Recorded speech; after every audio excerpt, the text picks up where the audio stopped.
Hi everyone, it's me, Darlene. I know we are all totally into crumb quilting at the moment, but I don't want to give up on our other kind of quilt blocks. So today's quilt block is going to be made with a strip set. Super easy, I think. I haven't done it before. I would practice before showing you, but then I'm afraid I just wouldn't want to do it again. Alright, you're going to need just two colors. I got this out of my treasure stash that I found in my cellar. Nothing spectacular, but this print, I wanted something a little dark, a little light. This print has some like fern leaves. I like ferns. And then this is just a mottled kind of rusty kind of color. I just thought it looked like woods in the fall. So I'm going with that. You get to decide what size blocks you want to make. I'm going to make big 10-inch blocks. Pick an even number. Don't go with a 9-inch block. Go with a 6, an 8, 10, 12. Just make it an even number. We need to cut 4 blocks, so multiply your number by 4. I have a 10-inch block, so 10 times 4 is 40. I need to make sure my fabric is 40 inches wide. If you wanted to make gigantic blocks, well then you would just have to have more strips. I have 40 inches wide of each of these. Now, take your block and divide it in half. 10 divided by 2 is 5. So I'm going to cut my strips 5¼ inches tall. We need to add the quarter to allow for our seam allowance. If you were making 8-inch blocks, 8 divided by 2 is 4. Your strips need to be 4¼ inches tall. What I'm doing to make it really easy, I just took a piece of fabric. The 2 selvages are there. This is like how I would get it if I had it cut at the store. And I'm just going to fold the selvage edges here. And I'm going to even this up. And I think that setting is better. It's a weird time of day. Saving this for my crumb stash.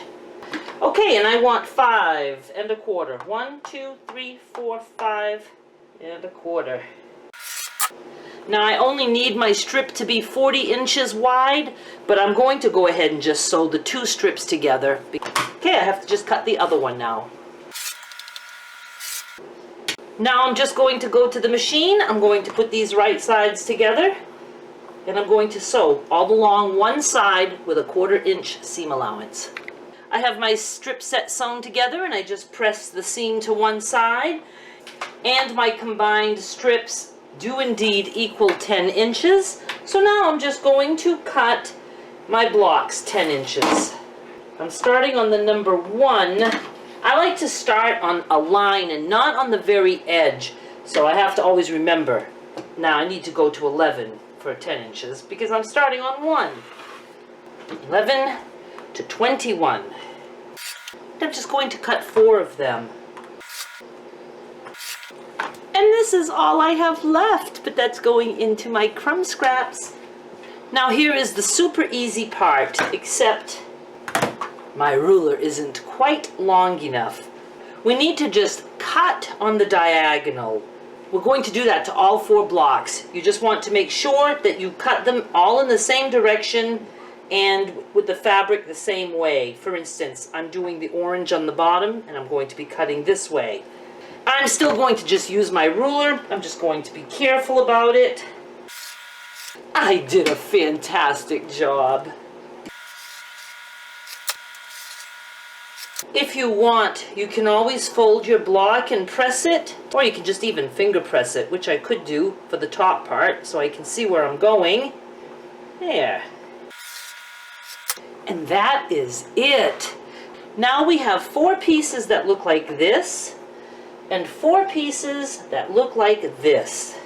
See, there's like more of the orange and then just a little bit of the orange. Oh my goodness, just so many different designs that we can do. So let's do these with the big pieces first. We could do that, or we can make a big block. Let me see, I'm making a puzzle here. This is going to make like a gigantic block. I don't know what I'm trying to do. You certainly would not need to make them this big. Look, that is awesome. Can you see it all? All right, let's turn and see. How do we do that? Okay, let's turn. Ooh, let's just replace it with from the other pile and see. Let's swap 2 out. Oh my goodness! You can tell I'm going to have a lot of things to play with. And then of course we can just do the ones, you know, 2 at a time, like that. We could even do, like this, like make 1 block like this and then another one like this and then just repeat that. I didn't realize I was going to have this many options. This is going to be very interesting. Let's try this, and this, and this, and this. That's awfully pretty. It's the reverse of what we did before.